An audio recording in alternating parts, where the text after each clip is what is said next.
Welcome everyone. At this time, we're going to go ahead and get launched. I'll turn it over to Dave, who has an inspirational video to share.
Wonderful. Thank you for that video, Dave, and welcome to the attendees that have joined us this morning.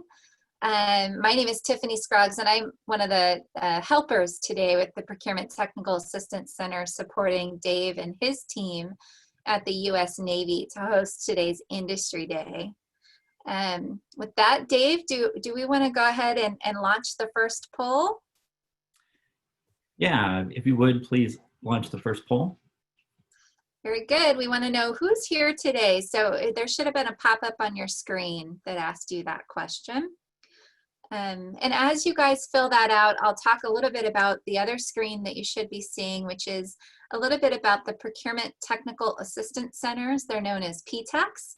And PTACs are all across the country providing no-cost assistance to help businesses succeed.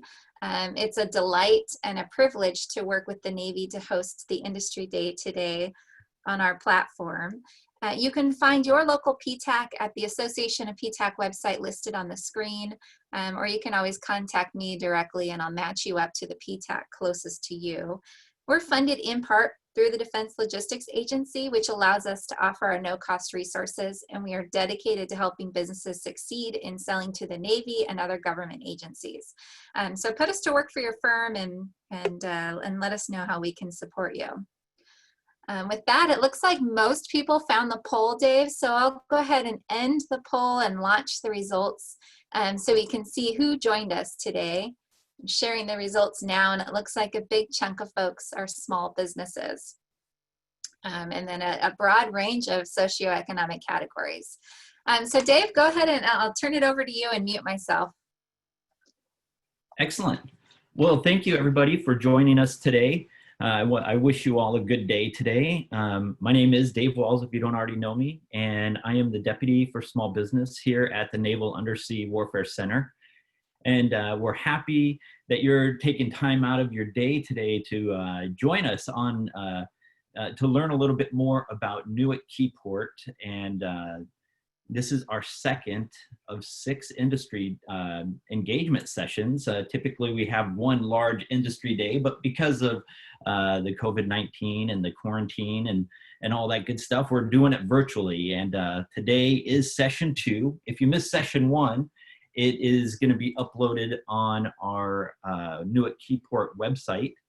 And so check the website often to make sure the briefings and the recordings are going to be on there. This is being recorded and will be posted later on. Before I introduce today's speaker, I want to establish ground rules for today. If you have any questions, there will be a chat box available. Please put your questions in the chat box and begin each question with the word question. That way we can identify questions from statements. Also, when we have our panel discussion later on today, if you could, again, begin with question and then who that question is for with their name, that would be helpful to determine who the question goes to. So today's session is going to be an overview of NUWC Keyport's Corporate Operations Department, which is led by Miss Angela Hokut. So today she will be providing an overview, and then that will be followed by a panel discussion with some subject matter experts from the different branches of the Corporate Operations Department. So I'm going to have Ms. Hokut start speaking here in a second, but before that, I just want to give you a little bit about Ms. Hokut's background. She is new to Keyport. She came on board in January of 2020 as the Corporate Operations Department head.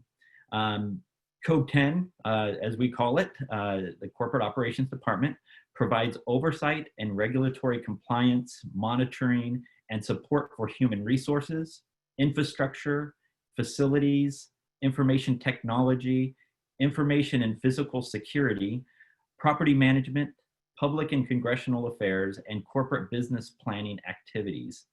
Prior to arriving at Keyport, Angela was the Deputy Chief of the Contracting Office at Southeast Regional Maintenance Center and a recent graduate of NAICS Commander's Executive Fellowship Program.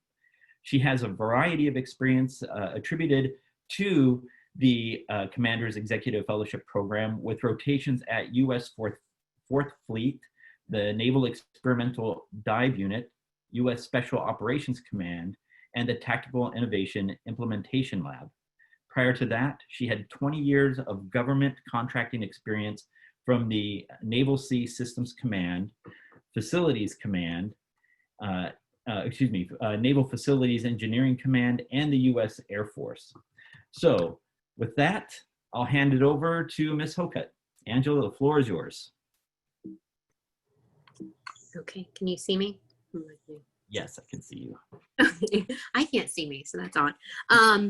Anyway, so as Dave said, I am new to Keyport and to corporate operations. I have 7 divisions underneath me, starting with 101, which is human resources, which has, all of our human resources, our hiring, workforce development, all that resides in that division. I have code 102, which is infrastructure and facilities. That's where a lot of the contracting would come out of the facilities side of the house and improvements and maintenance and things that we need done to support our facilities here at Keyport. I have Code 103, which is our public affairs and office and communications.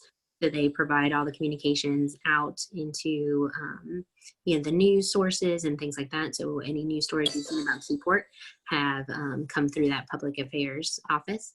And when I have Code 104, and that just like went out of my head in a blank, but which is our information technology.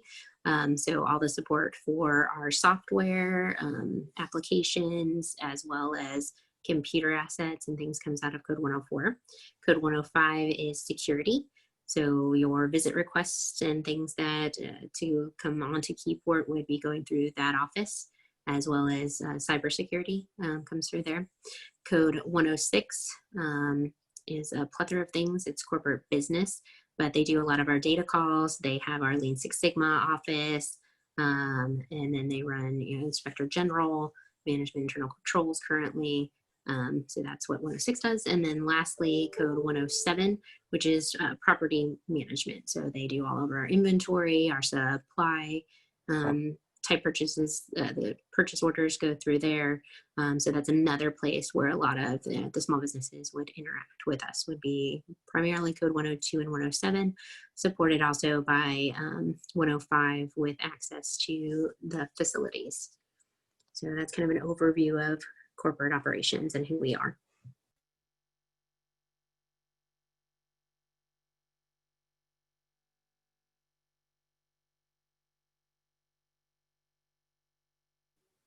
So I think the next slide is some of the support service contracts and purchase orders that we do with these various branches, which I alluded to kind of on the last slide.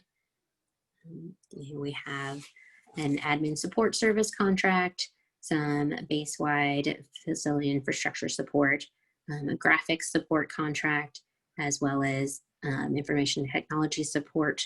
We buy things such as furniture, small electrical equipment, a lot of supplies. Like for the COVID thing, we've been buying a lot of hand sanitizers and cleaning supplies and products. And then in IT, we do software support, hardware, and all the things that are needed to support our AT infrastructure. So I guess with that, I'll go to questions and answers.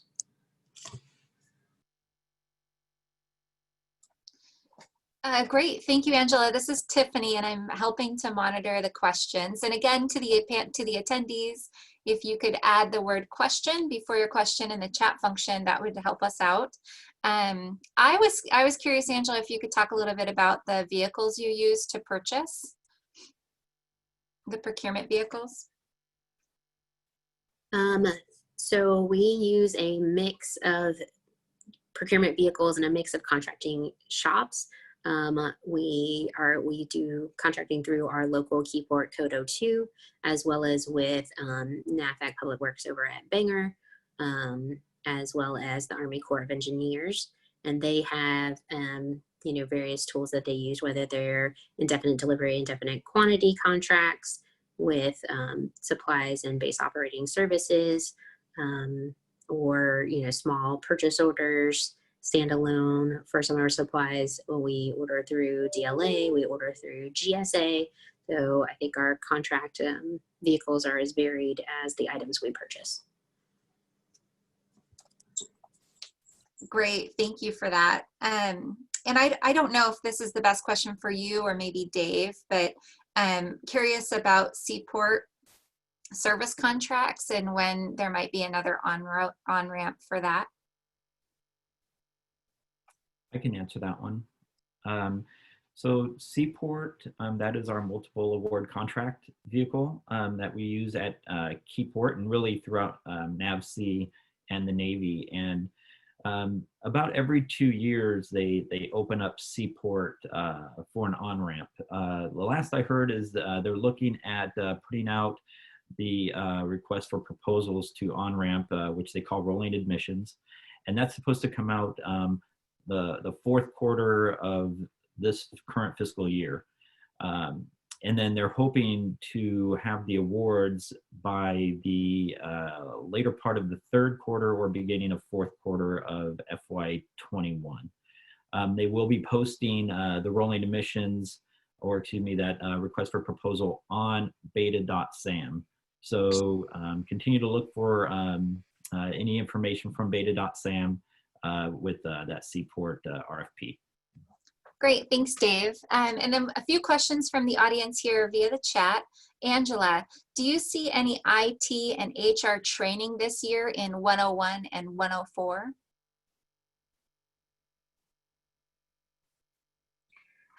Unfortunately, I'm not sure we'll be doing a lot of training. COVID has kind of eaten up a lot of our overhead budget, and so we've spent that in other areas. And you know, some of the virtual opportunities are probably the most that we'll be able to take advantage of.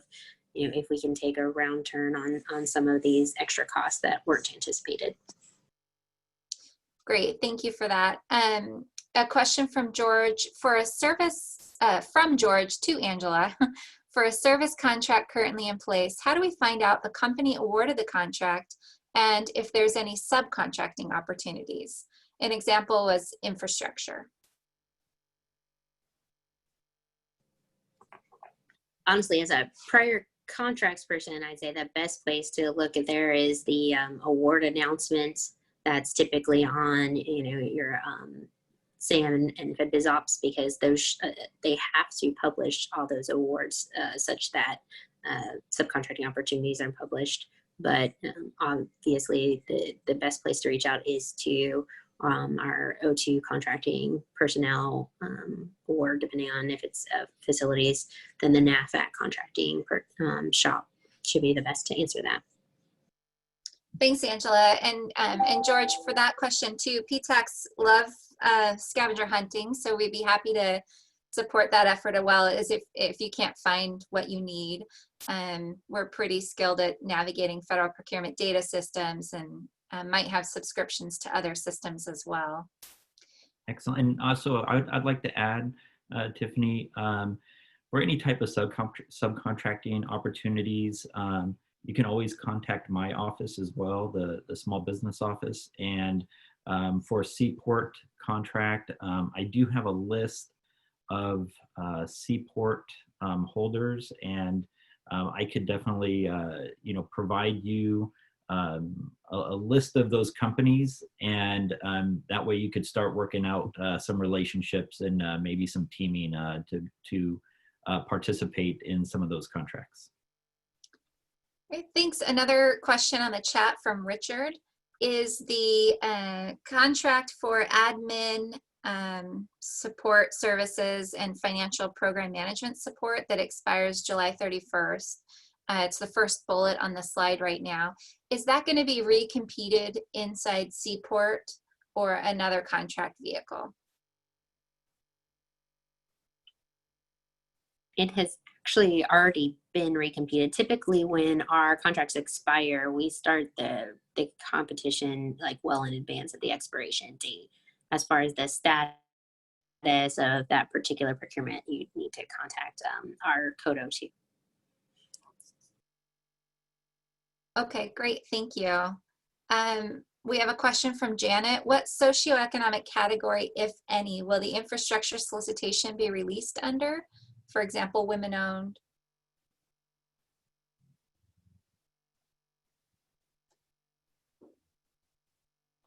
For that particular one, it is, last time it went out as a small business set aside. It did not have a socioeconomic set aside. And our contracts department, when they start going through the acquisition strategy, they will probably put out a source of sought to see if it can be solicited in one of those socioeconomics. But you know, in the past, it has gone out as a small business set aside, and I anticipate that it would continue to be a small business set aside of some sort. Okay, so TBD. And follow up to Dave talking about Seaport opening. Do you know what calendar month that will open?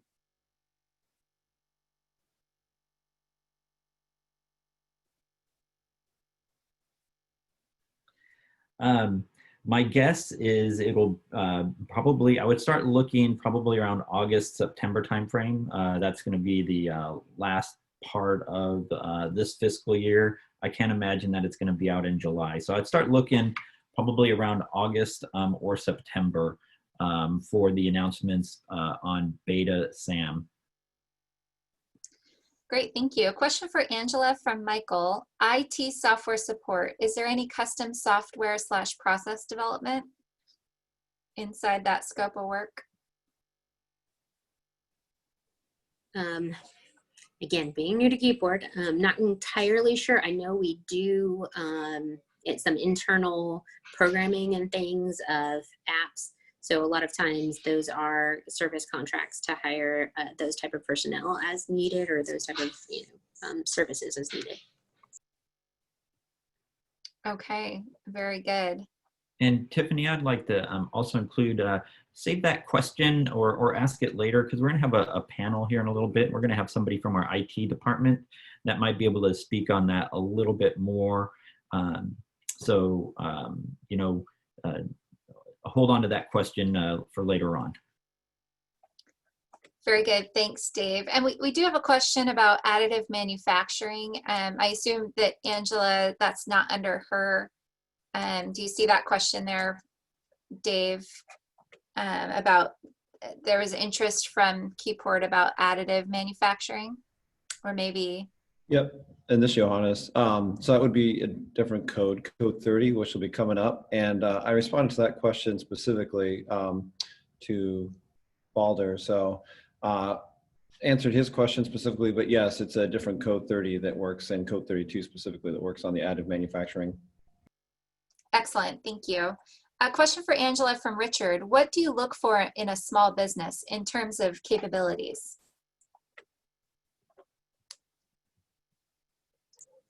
I mean, it's going to depend on what we're asking, contracts to procure at that point in time. But mostly you're going to be looking for those type of businesses that have experience in supporting the things that we would be procuring, whether that's IT or training services or facilities maintenance. Sometimes we have specific facilities requirement, whether it's HVAC or electrical. So it depends on what we're procuring at that specific point in time. Very good. Thanks, Angela. I know one of the things that we tell folks that are potentially interested in doing business with the government and want to know that answer is to pull up an older solicitation and take a look at the evaluation criteria or the insurance requirements or anything in there that might be insightful as they move forward. And also, Tiffany, this is Dave. Another thing, when you have meetings with myself, or if you can always send us a capability statement, and I would highly recommend on the capability statement to maybe put down a couple past performance, contracts that would show the government that you do have, you are technically acceptable, or potentially, I should say. We do, in our initial market research, we do have a small business search tool that's available for NAWC that we can look at some of those capability statements, and we could do a quick analysis just by looking at your capability statements and looking at that past performance to determine whether or not that company is could potentially participate in a solicitation. So I would say have a good capability statement with some past performance. Great, thanks, Dave. I am not seeing any other questions on the system that are relevant to Angela and her work there. Johannes, I know, is also monitoring the questions, so feel free to correct me if I missed one or two. But if that's the case, perhaps, Dave, you could move us on to the next segment of today's Industry Day.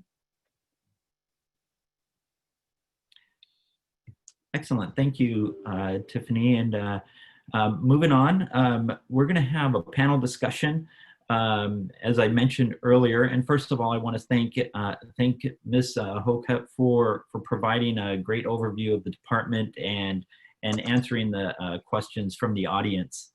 And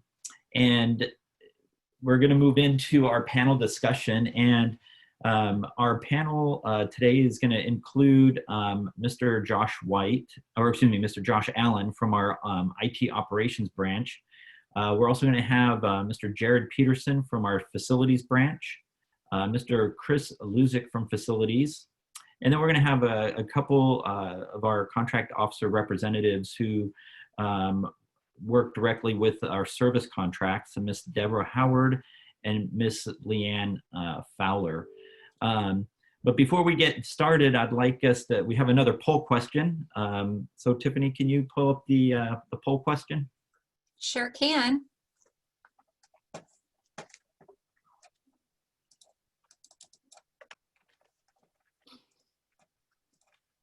right, this one's a little fun. What is your favorite Navy movie?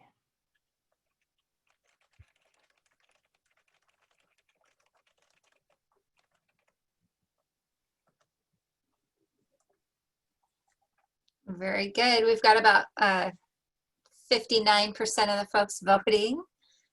Very good. I hope our panelists are getting lined up here to start. I'm going to end the polling in 5, 4, 3, 2, and 1. End polling. Oh, clear winner there. Wow. The hunt for Red October. Wow, look at that. I thought for sure Top Gun was going to win that one. Yeah, that's surprising. All right. So we'll go ahead and get started, and I'm just going to go through the panel and let them introduce themselves and talk about their branch and also how industry supports them now and how industry could support them in the future. So I'm going to go ahead and start with Mr. Josh Allen.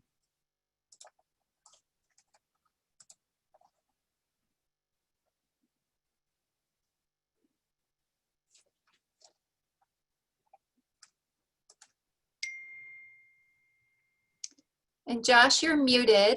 It looks like you're muted on your end.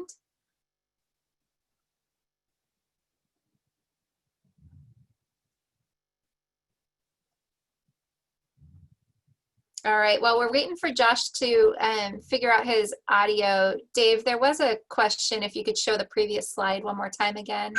It had a good summary of the functions performed. Sorry, Josh, we cannot hear you.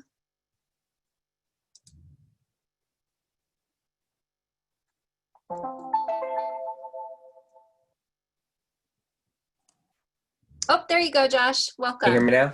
Yeah, perfect. Sorry about that. It wasn't letting me unmute. Okay, so I am Josh Allen. I work for our Information Technology Division. Within our division, we have network communications, technology, and server infrastructures. We do operational support, which includes the application development and some manipulation of the COTS software to work for our environments.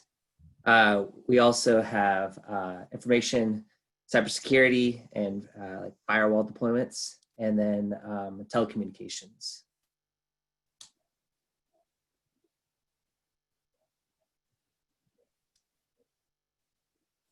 Great, thank you, Josh. Next up, we have Mr. Jared Peterson. Mr. Peterson, if you can go ahead and introduce yourself. Good morning. Yes, this is Jared Peterson. I'm the facilities branch head. I'm part of the infrastructure division. Within infrastructure, we have environmental department, the safety branch provides the safety and the facilities engineering commands programs. Then facility provide the facilities and infrastructure support to keep the base operational. Yeah. Hey, Jared, this is Dave. You came in a little bit broken. I don't know if your microphone is away from you, or if there's a way you could share that again. I apologize. Oh, no problem. It's the benefit of having a brand new house and having DSN. We can't get broadband out here in the woods, so apologize for that. So I'm facilities branch head, part of the infrastructure division, and within infrastructure we have a safety branch, an environmental branch, and facilities. The safety branch, they run our safety program for NUWC Division Keyport and ensure that the installation is following all of the safety standards, regulations, and requirements. We have an environmental department or environmental branch, and likewise ensure that we are in compliance with all of the state and federal environmental regulations and compliance. And then the facilities branch, we maintain the facilities and infrastructure for our buildings across the station to ensure that we have adequate and modern facilities to maintain our mission.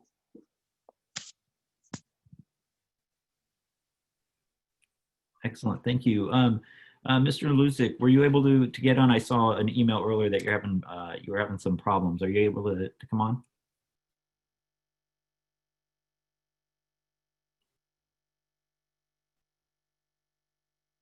Okay, it sounds like I did not see your name there in participants. Okay, and then next up we have Miss Debbie Howard. She's one of the contracting officer representatives for one of our service contracts. So Debbie, if you can go ahead and introduce yourself.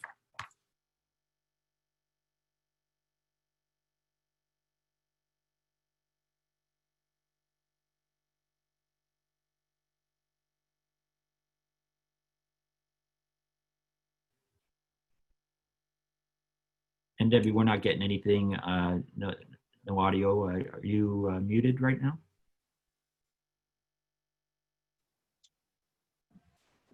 She shows as unmuted, so now she's muted again. Unmuted. Must be an audio Can you guys connection. hear me now?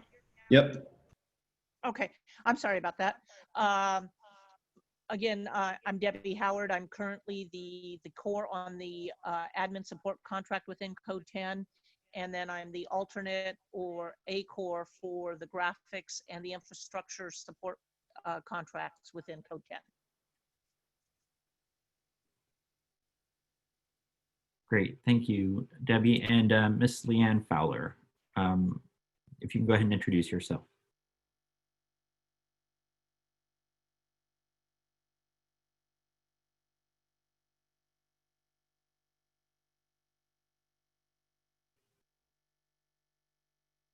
Miss Fowler, we're not getting any audio. Are you muted?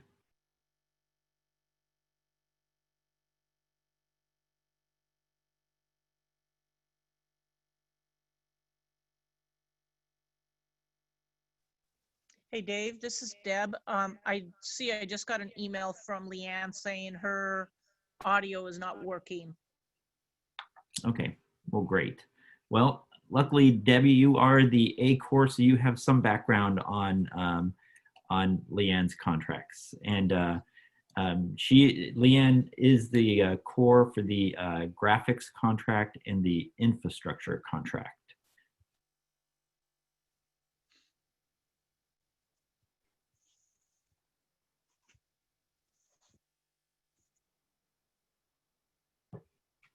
So Dave, are we ready for questions? Yeah, so real quick, before we get started with the questions, as you can see on this slide here, the admin, financial management, program management, that contract is now called the business support service contract, still encompasses the same. And that one was through or is in SeaPort, and it has recently been awarded. So if we have folks in the audience that, that one, piqued your interest, That one will open up again in about 5 years. So if you're not a SeaPort holder yet, you have time to start planning. Infrastructure, as you can see, that one is going to be expiring probably about a year from now, and that one will probably you'll start seeing some sources sought or advanced notices through the SeaPort system if you're a SeaPort holder, probably in the next couple of months as well. Graphics contract, again, that one expires in 2023. So if we have some folks out there that are interested in that one, we'll have some time to get into SeaPort, or if you're a SeaPort holder now, you could start planning for that. And then we have the IT support code 10 shares, well, I shouldn't say they share. There's a technical support service contract that covers the whole base. Code 10 has a very large part of that contract. And you can see on this slide that, network, help desk, server, automation type of services are required for that particular task order. And that one, the solicitation has closed, and we're, received our proposals already on that one. So we will not, you probably won't see anything on that contract again as far as a new request for proposal or anything like that for a while. So again, if you are not in SeaPort and that looks like your line of expertise, you'll have time to get into SeaPort to start planning for that one now. And then you could see some of the purchase orders that Code 10 goes out on contract for as well. So with that, I'm going to go ahead and stop talking and open up for any questions. And also, panel members, if you guys have anything else that you want to add, feel free to chime in.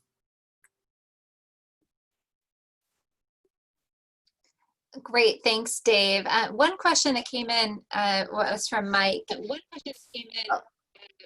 Oh, it looks like Leanne's sound is echoing my sound. I'm going to go ahead and mute you, Ms. Fowler. Oh, you got it. Thank you.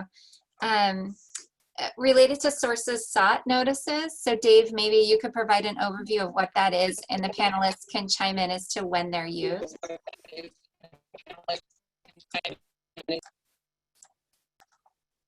Great. So our sources sought, that's used for market research. Our contract shop, Code 02, will typically put out an announcement either on Beta SAM, or in this, we have SeaPort contracts up on the slide here, or it would come through the SeaPort vehicle. And the sources sought will give just a general overview of what we're looking to contract out for. We'll provide a draft statement of work, and then just ask some questions, maybe some past performance. If you're interested in, proposing as a prime, or if you're more interested in as a subcontractor role, teaming role. And we'll use that sources sought to determine whether we could go small business set aside, or if we can do a socioeconomic set aside, such as service disabled, veteran owned small business, or a hub zone, or women owned small business. And if we do not receive, interest from small businesses that would have the technical capability or the past performance to prime that, then we would go out full and open, which doesn't shut the door on small businesses. It just opens up different opportunities as subcontractors. So that's what we would use the sources sought for: market research to determine our acquisition strategy for that action. Great, thanks, Dave. And I see that Leanne was able to get her audio back up and working. So if we could turn it over to her to provide a quick intro.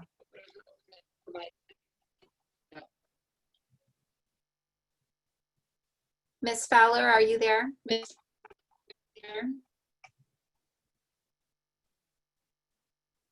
Oh, we thought we had it. Sorry about that.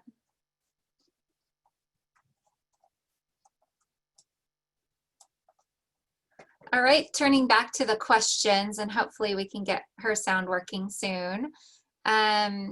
Is past performance does the past performance have to be from a federal or Department of Defense source, or could it be commercial reference? Any one of the panelists want to take that on first? Or Dave?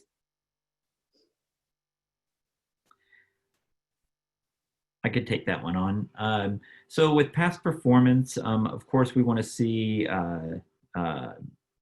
federal government past performance, DoD past performance is more specifically. Navy past performance is even better. However, if you do not have any of that type of past performance, whatever past performance you can provide that is the same type of work that you're bidding on, or very similar to that type of work, that would be great to see as well. But of course, DoD or Navy more specifically is best. Great, thanks, Dave. Kelly has a question about cybersecurity opportunities. Are there opportunities that are not on a current contracting vehicle? I'm not sure which one of the panelists would cover that. Yeah, that one, Josh, I'll let you take that one on. For that one, I'm honestly not sure if there's any opportunities that aren't in our current contracting vehicle. I mean, that's gotten updated pretty recently. If there's specifics they want to elaborate on what type of cybersecurity skill sets they're talking about, I could speak to that. But right now, I think our contracting vehicle is pretty up to date. All right, thank you. We'll look forward to that individual, Kelly, kind of clarifying her question. And in the meantime, I'm looking for other questions that have come in a little bit. And while we're, go ahead. Prentice, it looks like Keith Prentice raised his hand. Oh yeah, hi Keith. I can try to allow you to talk, or you can type your question into chat. Keith, did that work for you? Yeah, I'll go ahead and do chat, sorry. Okay, great. Thanks, Keith. And then if we could have each of the panelists share their number one tip for businesses that are interested in selling to your division and to compete on your opportunities. And you could reverse that and say, what's the number one thing that you see that is a common mistake? But what is your top tip? So Josh, can we start with you?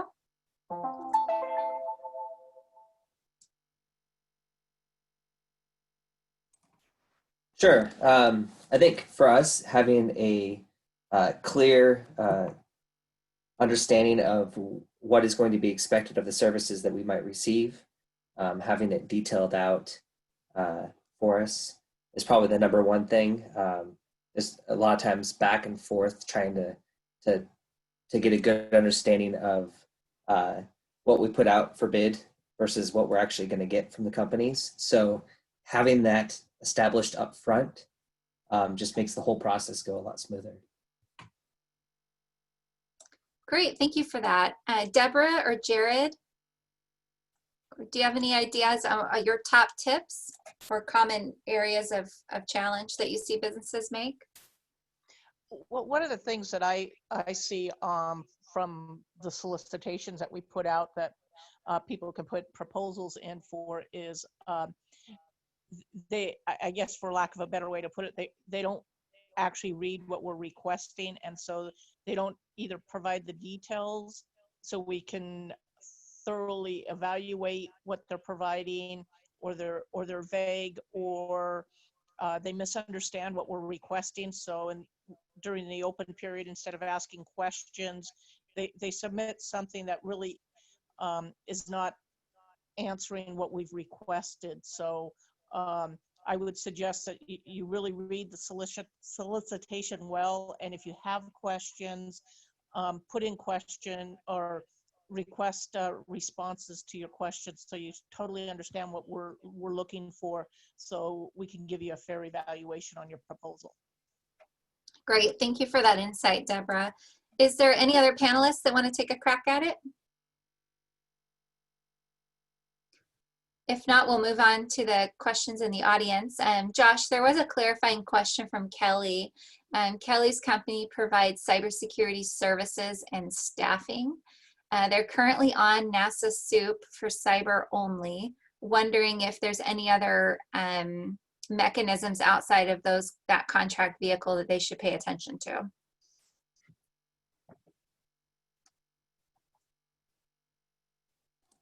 I'm going to actually defer this one to Dave if he might have an answer. I know there's been a lot of talk about the different contracting vehicles that we can utilize. I haven't been privy to recently that he might be able to speak to. Yeah, I'll touch on that. So with the technology support service contract, there is a portion of the statement of work that deals with the cybersecurity side. So there's, of course, some subcontracting opportunities with that.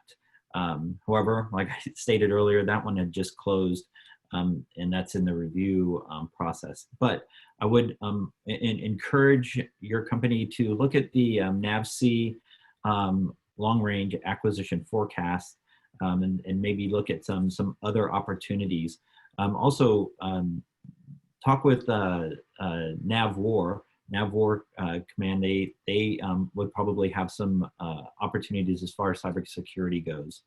So off the top of my head, those are a couple areas. But here at Keyport, you know, that technology support service contract, you know, if your company if that's your specialty is cybersecurity, I would probably say a subcontracting teaming arrangement would be the best here at NUWC Keyport. And if I, you know, I'm going to jot this question down and see if I can get more information and I get back with you if there's anything different than what I'm saying now.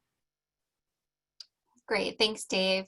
There's a question from Thomas. Are all of your contracting opportunities focused on small business, or are you willing to pursue full and open competition?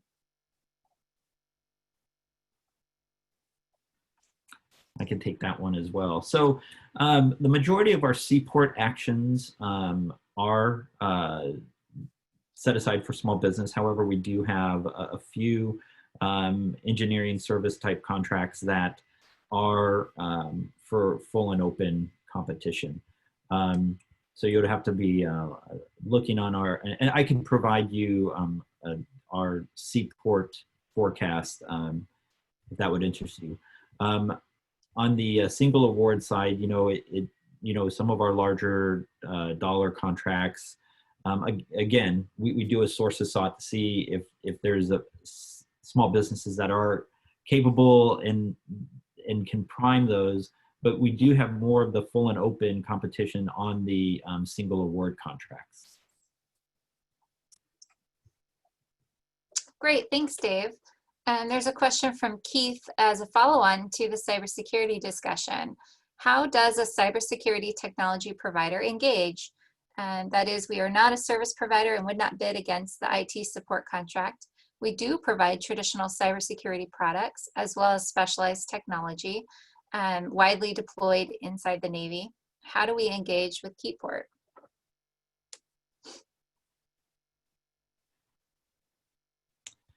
Well, you can always engage with me and with my office, and I can always try to set up a meeting with someone from Code 104 to discuss those opportunities. And I can also help you navigate to maybe you know, other people that you could talk to, like I was saying about NAVWAR, and connect you with their Office of Small Business deputy, as well as headquarters NAWC.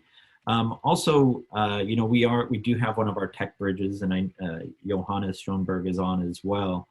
And, you know, even through our tech bridges, maybe there's some opportunities for the cybersecurity side. And I don't know, Johannes, if you want to talk on that a little bit more.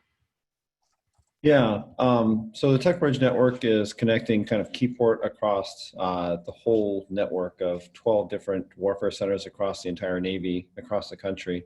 So there are definitely some organizations that are doing more of the cybersecurity. So if you have, you know, kind of a cybersecurity focus, I definitely invite you kind of one through the SBIR process, but also the easiest thing to do is email David and myself with sort of a capability sheet, a summary of your you know, company and capabilities, kind of a one pager, keep it short, send that to us, and then that'll allow me to sort of share it with some of the other organizations across the Navy that are more focused on this. So that's kind of one path ahead, no guarantees, but it definitely is a way for us to connect out and share your information across the country. And Johannes, do you mind sharing your email in the chat function? And by the way, it says that you're another Dave Walls. So we get two Daves, one of them Johannes's voice. So I want to provide some clarity about that.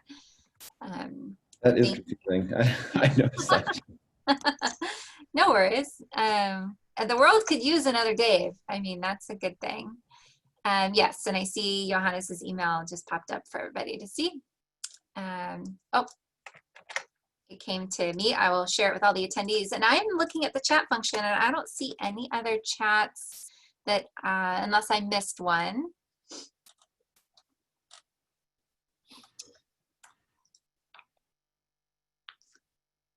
see, Leanne, do you want to test your sound again?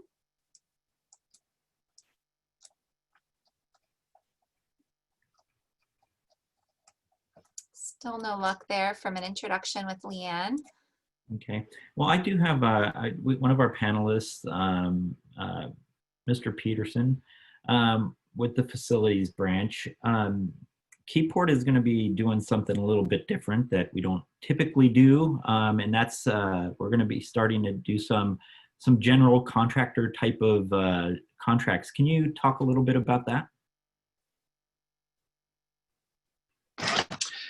Yes. So under the NDAA Section 233, the Navy is granted warfare centers some additional contracting capabilities that we haven't been able to use lately. And we're kind of just breaking the ice with that. But what we are looking to do is looking to kind of expand our service provider and contracting options to be able to go kind of outside of traditional methods. So normally we'd really only be using like Naval Facilities Engineering Command or the Army Corps of Engineers or DLA.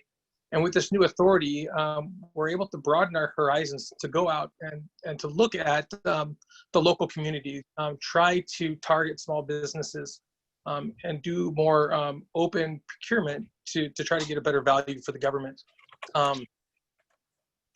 So it's something that it's really exciting. We're just kind of starting to get our feet wet with that, but we're looking forward in a couple of years to really expand and use that authority to open up new contracting avenues for us.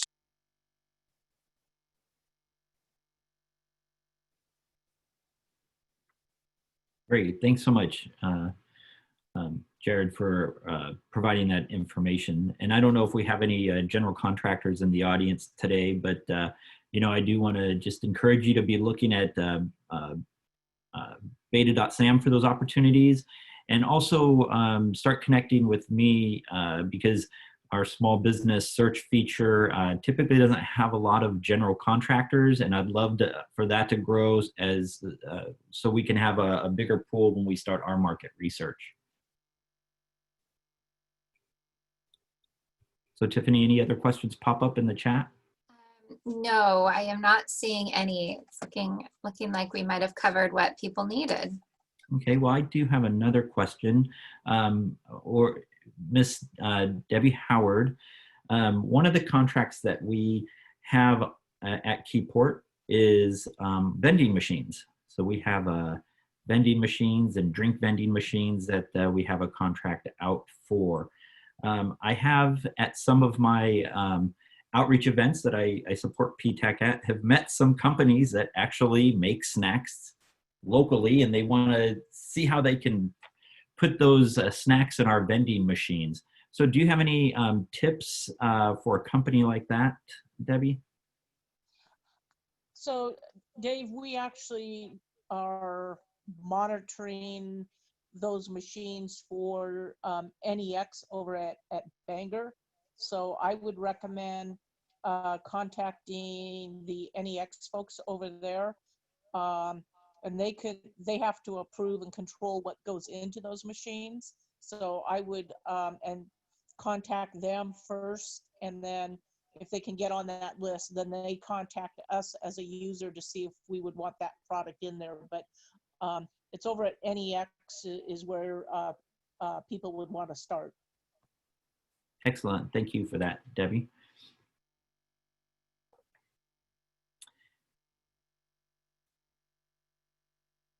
And then the graphics contract. I was wondering if either Leanne or Debbie, if you could just talk a little bit about what is involved with the graphics contract. Right now we just have graphic design, photography, and video, but are there anything else that a potential contractor would want to know about that particular contract?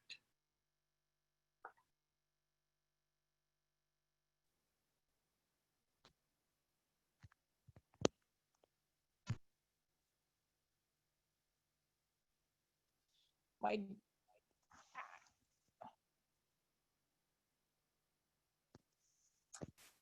not hearing any sound. Do we have another audio issue here?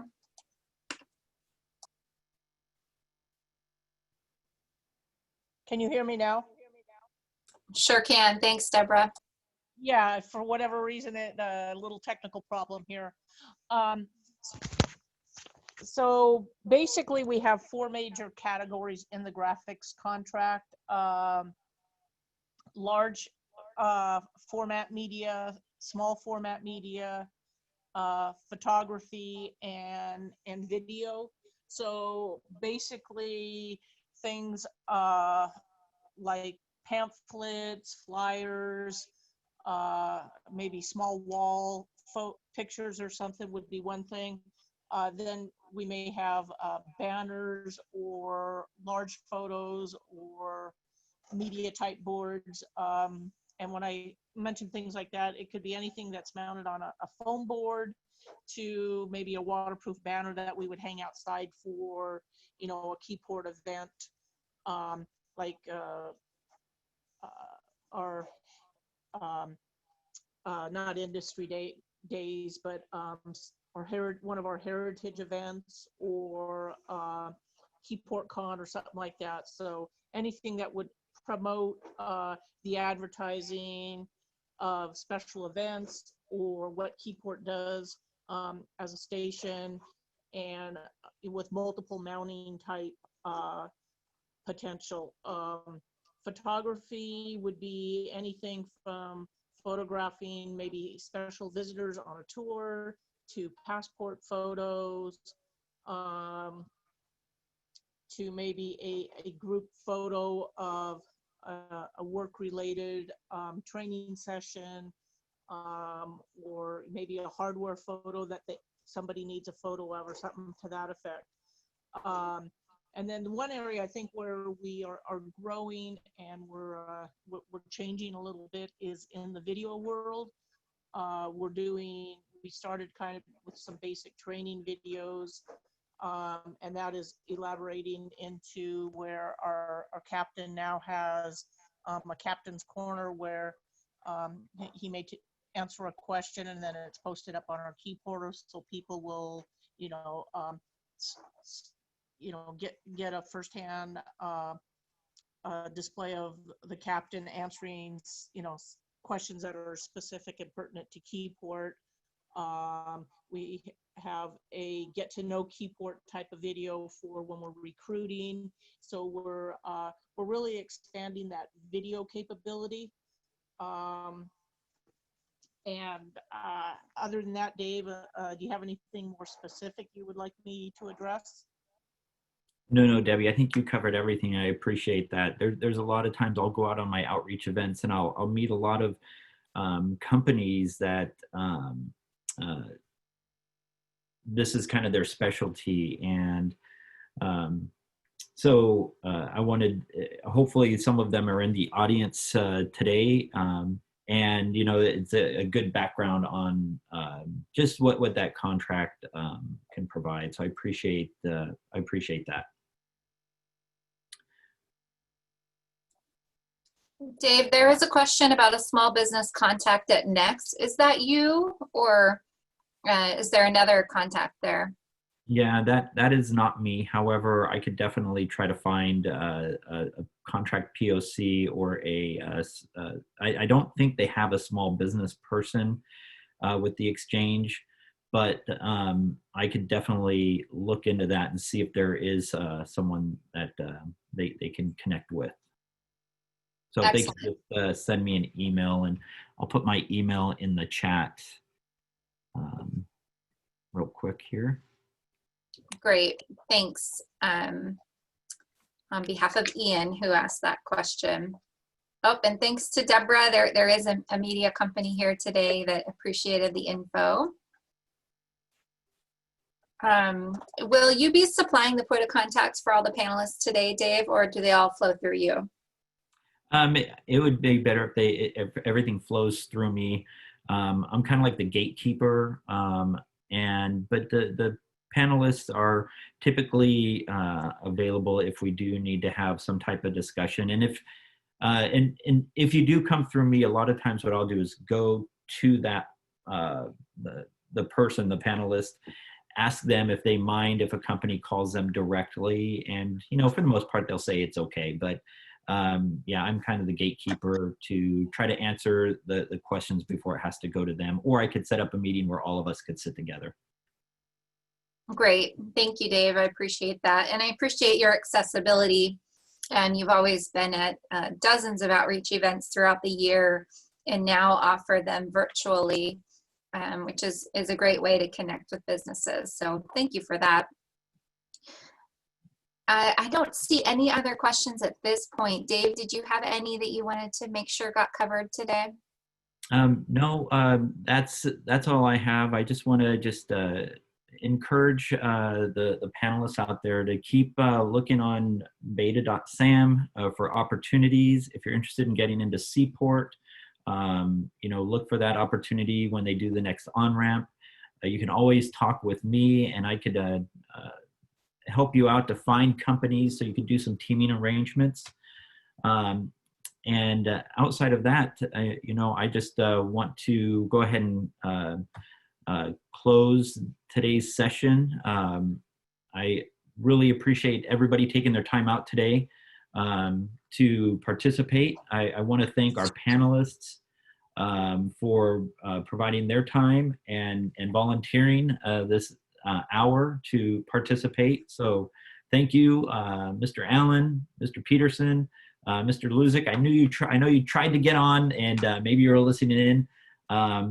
And Ms. Howard and Ms. Fowler, and of course, Ms. Angela Hocutt, thank you for providing a great detail of the corporate operations department. Again, this does conclude session 2 of the engagement series, and I hope you can join us next week when we're going to be looking at our code 20, our range ops support folks. And before signing off, again, I want to thank our panelists, but I also want to thank the Procurement Technical Assistance Center, Ms. Tiffany Scroggs. Thank you for providing us the support, the platform. You guys are always supportive towards us whenever we have our events, and I do want to thank you for that. Happy to do it. Thanks, Dave. Yeah, this session is going to be recorded, as all the sessions will be. And as soon as I get the recording, I will send that to our public affairs office, and we'll try to get that uploaded as quickly as possible, as well as this brief slide deck. And again, if you have any questions in regards to contracts doing or partnering with Keyport to help us support the Navy mission, you can always contact me, and I'll set up a meeting where we could talk more, or even try to get someone from one of the departments to sit in a meeting as well. And with that, this concludes the session. Tiffany, do you have any parting words?